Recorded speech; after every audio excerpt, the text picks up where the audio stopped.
Greetings to one and all.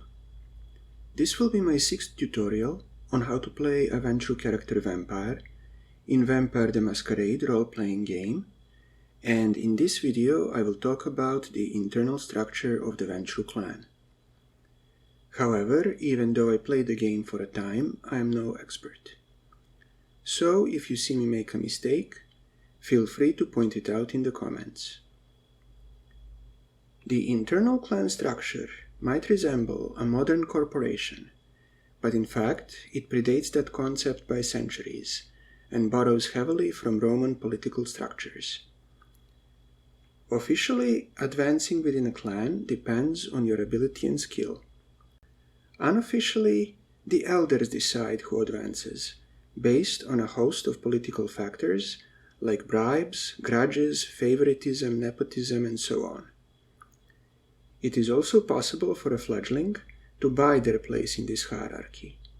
Some resent this, but when they voice this, the elders just tell them to grow up and to learn how the world really works behind the scenes.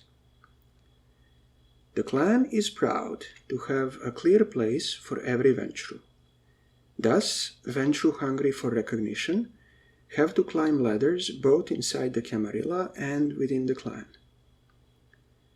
Titles that you can acquire in the clan can be city titles and clan titles. City titles have any value only within a local city, while clan titles are recognized by Ventrue worldwide. I will start with the clan titles and work my way down from there. At the very top is the Ephorate, or the Directorate, or the Board of Directors.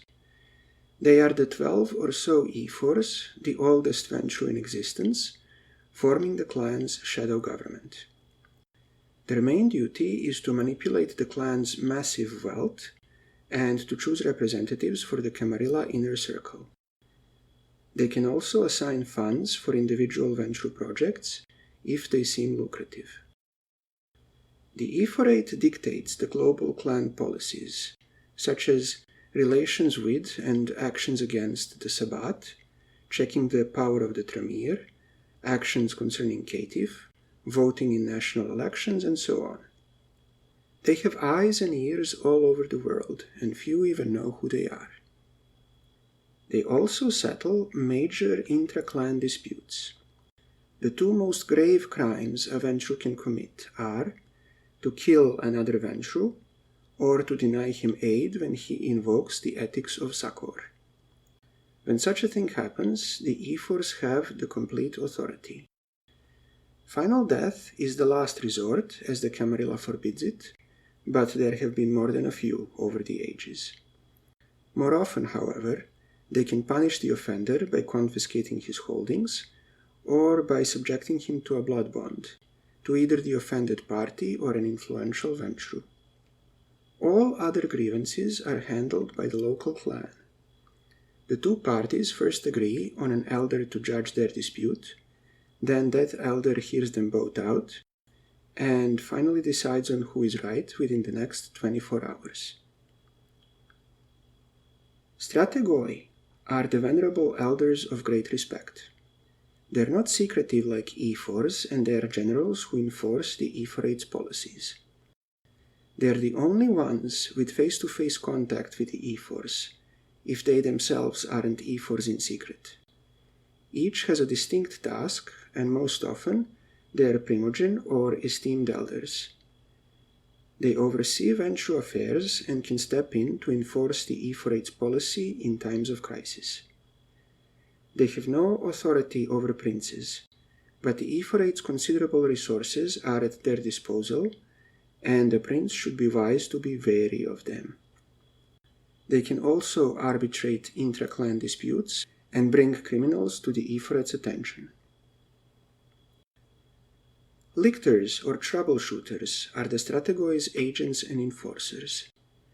Strategoi decide how the ephorate's will should be enforced, and then they declare the necessary tasks to lictors. Individual lictors tend to specialize in certain tasks. If a clan within a city has problems, which is often hard to admit, All it takes is for a local elder to call for the strategoi for help in the form of a lictor. Despite the risks such a position carries, the title of a lictor is very sought by Ventrue of 2 centuries and above, for it is a sure path towards higher titles like strategoi or even an e4, though many lictors tend to end up as princes after cleaning up a mess in a certain city. Tribunes are agents at large, and they form a loose network of eyes and ears for the ephors, strategoi, and lictors. Usually they are young, promising Ventrue with notable dignitas, a history of respect for the elders, and adherence to traditions. It is an easy job for the most part. They notify the clan's primogen and prominent members of the will of the ephorate, and they report to their superiors of what transpires in the city. However, they must also hide their title of a tribune from everyone, including their local clan. This can become a problem when serving the elders, strategoi, and lictors takes precedence over duties to the city Ventrue and the Camarilla, but the rewards are lucrative. There are also Ventrue who do not like to be pawns and cat's paws for the ephors. Peerage is a collection of esteemed Ventrue who promote the traditions and the concept of dignitas. Any place where the blue bloods dwell will have at least a few peers. It is more of a club for immaculate members than anything else, and it allows them to set themselves apart from uncouth members. Now I will move on to city titles. The Board, the Gerousia, or the Council of Elders, is the assembly of the city's most capable Ventrue. You can get in by invitation only, and once you are a member, you cannot leave it except by extraordinary circumstances. They will monitor every Ventrue's activities in the city, serve as arbiters, decide what position the clan should support, and so on. They cannot punish disobedience directly nor enforce their will, but being under their displeasure can turn the whole clan against you. Still, individual Ventrue are hesitant to turn to them for aid, for standing on his own is every Ventrue's preference, or at least should be.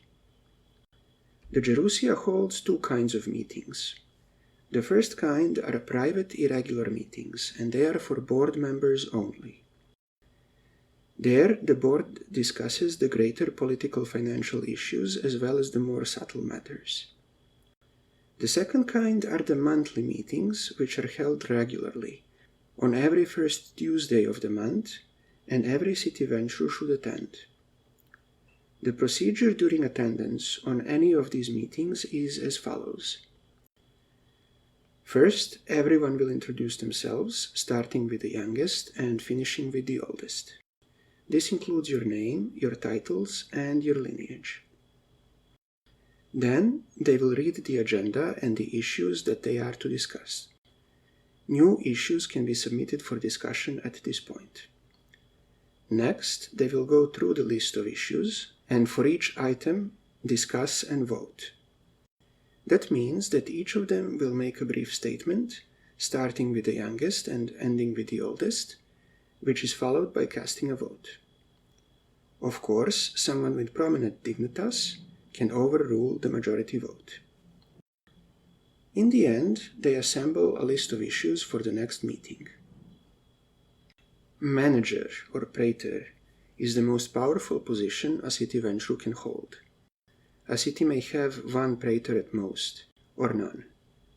To even be considered for it, you must be an elder of perfect dignitas, and only an ephor or a strategoi can remove you from that position once you have it.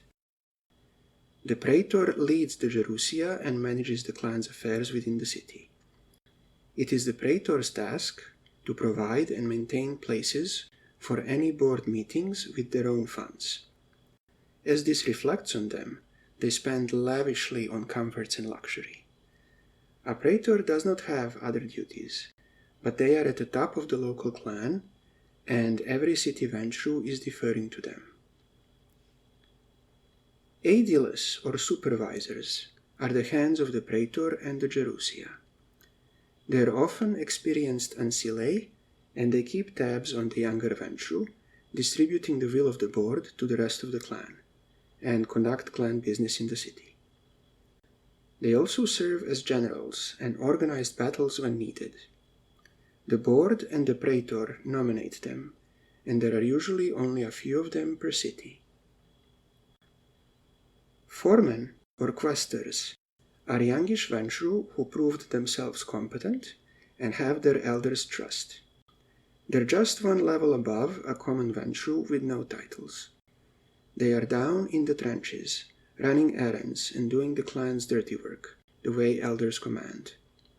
They have no actual authority, and they spend their nights carrying favors and earning goodwill of their superiors in hopes of a chance for advancement.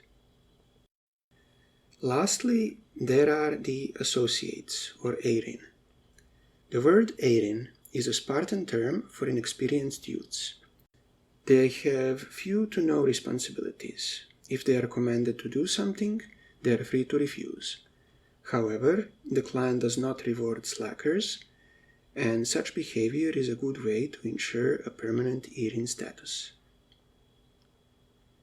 You are of course free to go solo, without attaching yourself to the local board. Ventrue do not force hierarchy on their kin, they just encourage them towards it, because such a system allows the clan to pool their resources together, and because scheming elders make use of this in their plots. Even so, the clan does not shun someone who sets out on their own. Of course, such a one will find it harder to be recognized, but some prefer to be in charge of their own destiny rather than relying on a cabal of power-hungry elders. That is the end of my 6th tutorial. If you have found it educational, leave a like, and I will see you again soon.